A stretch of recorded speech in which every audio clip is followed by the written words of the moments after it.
Dari tampilannya saja, menu yang satu ini sudah bisa mengundang selera nih sahabat.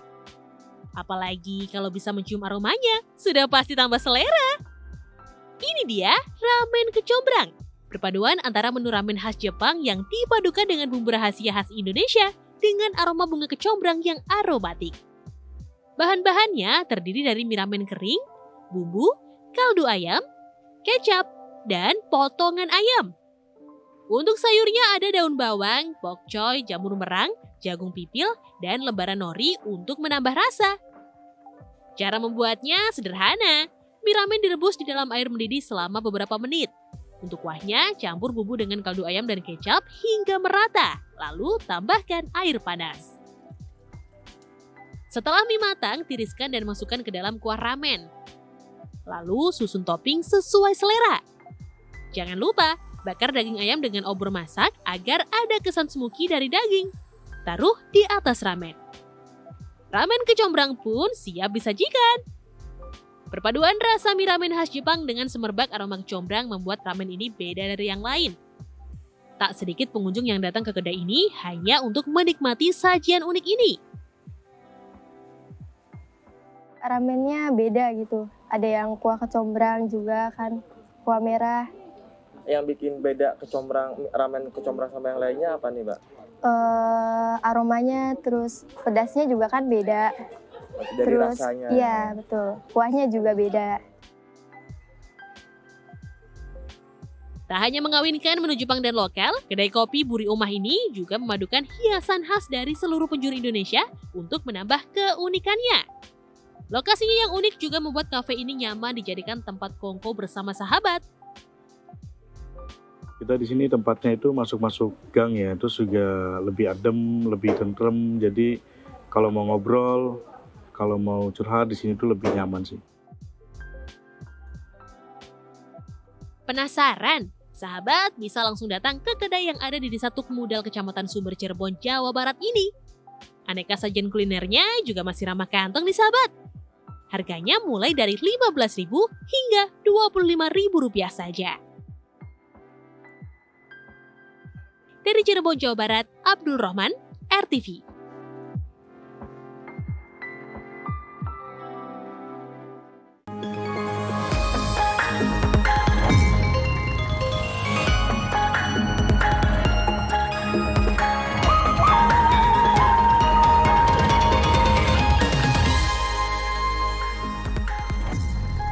Halo, selamat pagi sahabat TV, selamat pagi juga Kenia. Selamat pagi Oscar, ayo Pagi-pagi kita sapa dong sahabat RTV Iya. ya. Yang masih ngantuk mungkin Oscar, Betul. masih ngecek-ngecek mata, ayo bangun, ini sudah awal pekan nih. Iya, dan tadi sudah kita sajikan ramen ya, ramen yang udah kecombrang. bikin lapar ya. Iya. Tapi di Lensa Indonesia pagi hari ini juga ada informasi yang menggembirakan bagi semua rakyat Indonesia nih. Apa tuh Iya, Oscar? ini dari dunia olahraga, tepatnya dari cabur bulu tangkis ya di Olimpik, di mana atlet bulu tangkis Indonesia ini berhasil mendapatkan medali pertama ya. Medali perunggu ya diraih oleh Gregoria Mariska Tunjung. Wah, bangga nih kita ya. Ya udah langsung aja kita saksikan selengkapnya di Lensa Indonesia pagi. Kali ini bersama saya Kenia Gusnaini Dan saya Oscar Haris.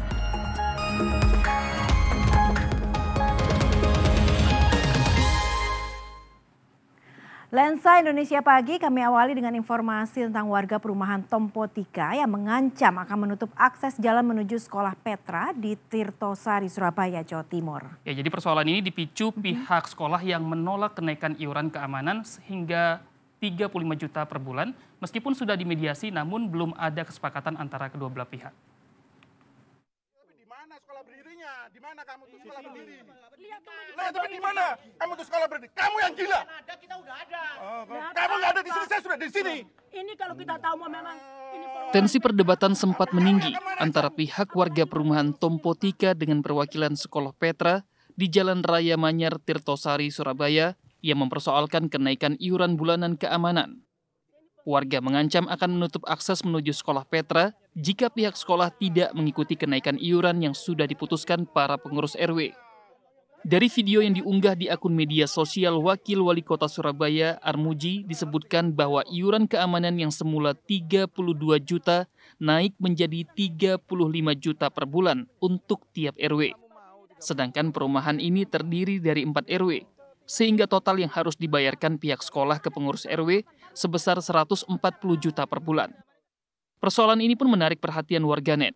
Besarnya iuran yang dibebankan kepada pihak sekolah membuat banyak warganet yang menyarankan agar dilakukan audit terhadap para pengurus RW. Sementara itu, Bendahara Keamanan RW menilai ada kesalahpahaman dalam perdebatan yang kini beredar luas di media sosial. Ia menjelaskan bahwa iuran 140 juta itu bukan seluruhnya dibebankan kepada pihak sekolah lalu dibagikan kepada 3 RW, melainkan patungan warga dari 3 RW dan pihak sekolah untuk membayar gaji 40 satpam yang kini sudah dinaikkan, serta biaya perawatan peralatan keamanan. Jadi yang dibilang RW terima pungli itu tidak, terima setoran dari Petra tidak. Kita semua itu gotong royong. Jadi 32 juta itu RW 4 mengeluarkan 32, RW 5 32, RW 7 32 juta, Petra 32 itu kita kumpulkan. Kalikan 3 juta aja lah. Udah berapa? Terus 20 juta kan? Ya, kalau kita terima 30 juta kali 4 berapa? Terus 28 juta. Nah, sisi 8 juta kan? 8 juta untuk apa? Bayar listrik, bayar air, bayar telepon, bensin, kemudian perawatan maintenance CCTV, HT, itu semua. Meski demikian, pihak sekolah tetap mengaku keberatan karena sebelum iuran dinaikkan saja, tidak pernah ada laporan pertanggungjawaban dari pihak RW. Dari bulan Februari naik 35 juta, itu kami meminta laporan pertanggungjawaban keuangannya. Karena memang sebelumnya kami ini kan sudah dilakukan audit internal ya Pak ya, perihal terkait laporan keuangan tersebut. Kok tidak ada nih laporan pertanggungjawabannya, kita mengeluarkan uang sebesar itu. Nah dari situlah kami meminta laporan pertanggungjawabannya seperti itu Pak. Kasus tersebut sebelumnya sudah dimediasi oleh DPRD Kota Surabaya dan pemerintah Kota Surabaya. Namun belum ada kesepakatan di antara kedua belah pihak. Pihak sekolah pun berencana akan melanjutkan ke ranah hukum jika akses jalan menuju sekolah ditutup. Dari Surabaya, Jawa Timur, Solihul Hadi, RTV.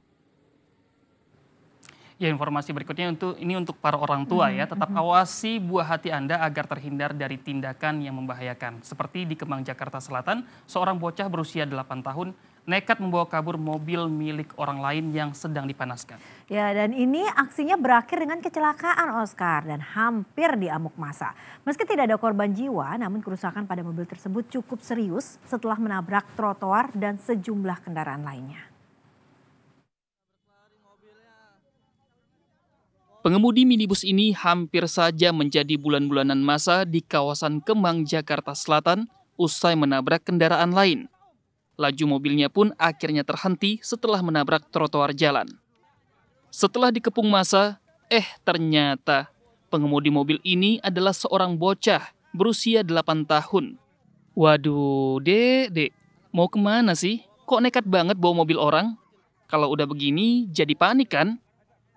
Menurut saksi, siswa kelas 1 sekolah dasar ini nekat membawa kabur mobil milik orang lain yang terparkir saat sedang dipanaskan. Aksi nekatnya pun diketahui petugas keamanan yang berusaha menghentikannya. Namun bocah ini justru langsung tancap gas, lalu kabur keluar perumahan hingga berakhir kecelakaan. Ini mobil sedang dipanasin. Nah, anaknya main, mungkin kondisinya nggak tahu ya kalau nggak ada CCTV ya. Mungkin dia bisa jadi mobil kondisi kebuka, dia masuk dalam jalan tuh dari komplek ke sini tuh cukup lumayan. Mungkin dikiranya yang jaga mobil ini nggak nih. Nah, dikiranya maling, teriak-teriak maling sampai security juga ngejar juga posisinya cukup jauhan dari ujung hampir 1 kiloan. Ada 2 mobil juga yang kena tabrak pas ngeliat kondisi anaknya, bocahnya, pelakunya bocah ya, pada jalan aja. Tidak ada korban jiwa dalam peristiwa ini, namun terdapat sejumlah kerusakan pada mobil tersebut. Kecelakaan ini ditangani unit Laka Lantas Polres Metro Jakarta Selatan dan telah diselesaikan secara kekeluargaan. Kejadian ini dijadikan pelajaran untuk selalu awasi aktivitas anak ya sahabat. Jangan sampai tindakan mereka merugikan orang lain dan membahayakan diri sendiri. Dari Jakarta, Ajiat Moko, RTV. Aduh, jangan ya Dek ya, yang kayak gitu ya. Nah ini ada lagi nih Oscar yang juga untuk kewaspadaan orang tua. Ini polisi berhasil menangkap pelaku penculikan dan penganiayaan terhadap siswi SMP negeri di Jakarta Barat beberapa waktu lalu. Ya, ini pelaku menjebak korbannya dengan memberikan kabar palsu bahwa orang tuanya yang baru saja mengantarnya sekolah mengalami kecelakaan. Pria berinisial FA ini dibekuk aparat Subdit Jatanras Ditreskrim Polda Metro Jaya pada 1 Agustus lalu atas kasus penculikan dan pembegalan terhadap seorang siswi SMP Negeri 101 di kawasan Palmerah, Jakarta Barat. FA ditangkap di sebuah indekos di wilayah penjernihan dalam Bendungan Hilir, Tanah Abang, Jakarta Pusat. Penangkapan FA dimulai dari penelusuran rekaman CCTV sekolah tanggal 25 Juli lalu yang merekam detik-detik pelaku menjemput korban di sekolahnya pada pukul 5 pagi saat korban baru diantarkan oleh orang tuanya. Ditengarai korban mengikuti pelaku karena pelaku memberi kabar palsu jika orang tuanya mengalami kecelakaan. Masuk dalam perangkap pelaku, korban dibawa ke sebuah JPO di depan gedung DPR MPR dan kemudian dianiaya pelaku. Saat korban mengalami luka memar dan tak berdaya, pelaku pun menggasak barang-barang berharga milik korban. Tersangka menyampaikan ke petugas keamanan di sekolah, tolong panggil anak itu, saya mau menyampaikan bahwa ibunya kecelakaan. Kemudian TKP-nya itu di atas JPO, di seberang gedung DPR MPR. Sesampainya di lokasi, korban dianiaya. Saat ini pelaku telah ditahan di rutan Polda Metro Jaya dan dijerat dengan pasal pencurian dengan kekerasan dengan ancaman hukuman 9 tahun penjara. Dari Jakarta, Aji Atmoko, RTV. Nah ini berarti memang penting banget ya Oscar, kita sebagai orang tua untuk mengajarkan kepada anak supaya tidak mudah percaya kepada orang lain, apalagi orang asing nih. Iya, untuk bisa lebih waspada lagi ya terhadap orang asing. Informasi berikutnya sahabat, sejumlah siswa Sekolah Dasar Negeri 39 Kota Palembang, Sumatera Selatan mengalami keracunan massal usai mengonsumsi jajanan berbentuk minuman botol semprot berperisa. Belasan anak bergejala, namun ada 4 siswa yang cukup mengkhawatirkan hingga dirawat di rumah sakit.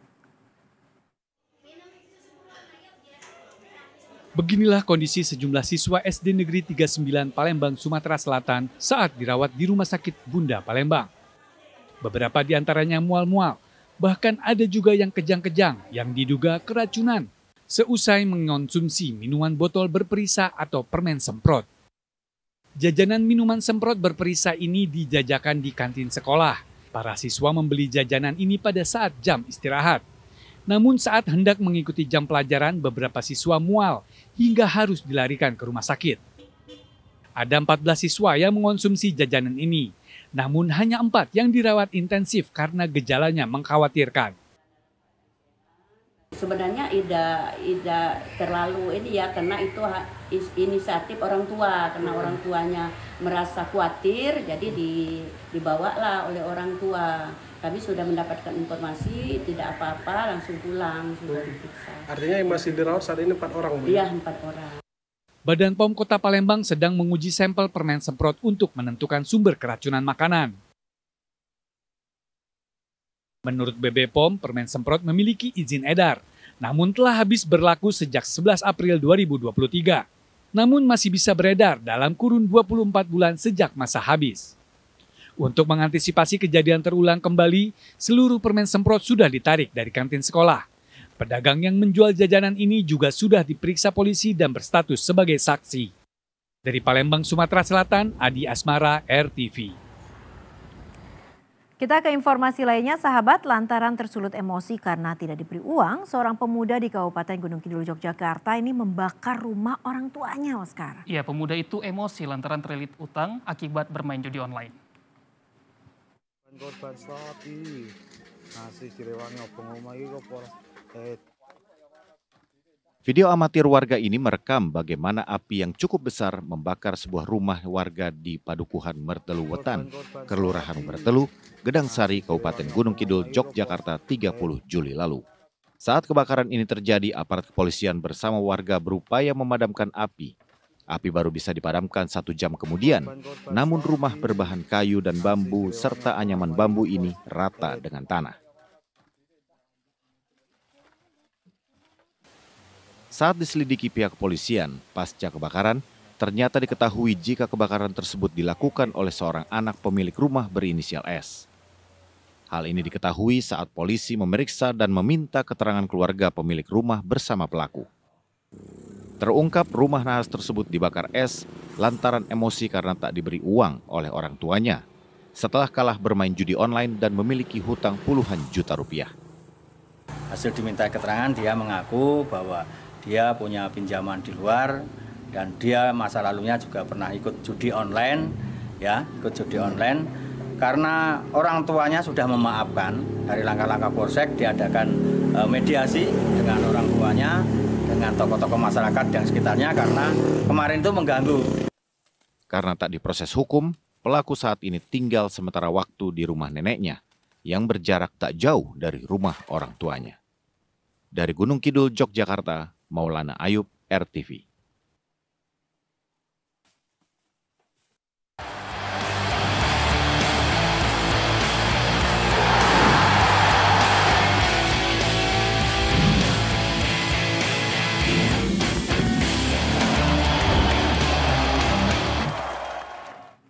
Saatnya Lensa Arena, sahabat.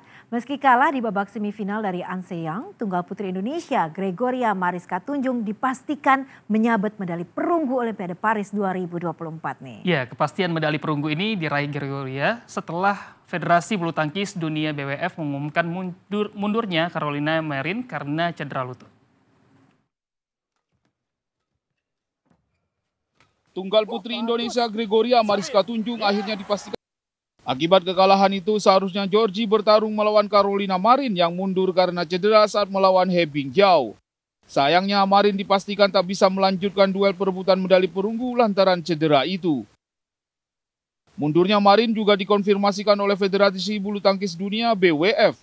Dalam keterangan di akun resminya, BWF menyebutkan bahwa Marin mundur dan medali perunggu diraih oleh Gregoria. Dengan kepastian itu, Gregoria pun menjadi penyumbang medali perdana Indonesia di Olimpiade Paris. Gregoria menyamai prestasi Maria Christine yang juga merebut medali perunggu di Olimpiade Beijing 2008. Artinya, tunggal putri Indonesia harus menanti 16 tahun lamanya agar ada wakilnya yang naik podium Olimpiade lagi. Secara keseluruhan, tunggal putri sudah menyumbang 5 medali di Olimpiade.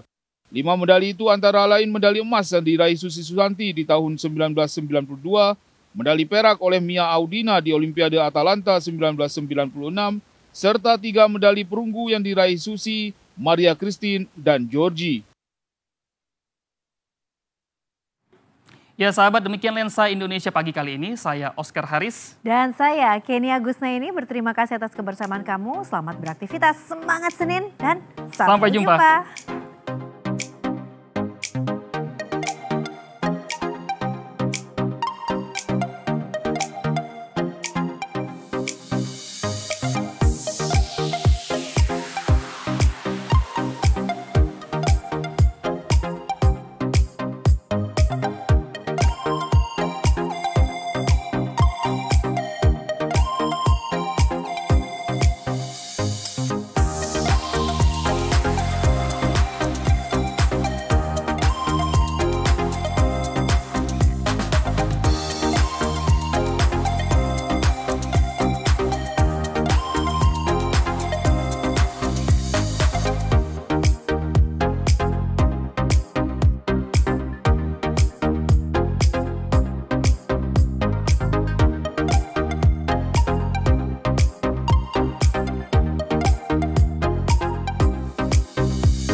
Bu.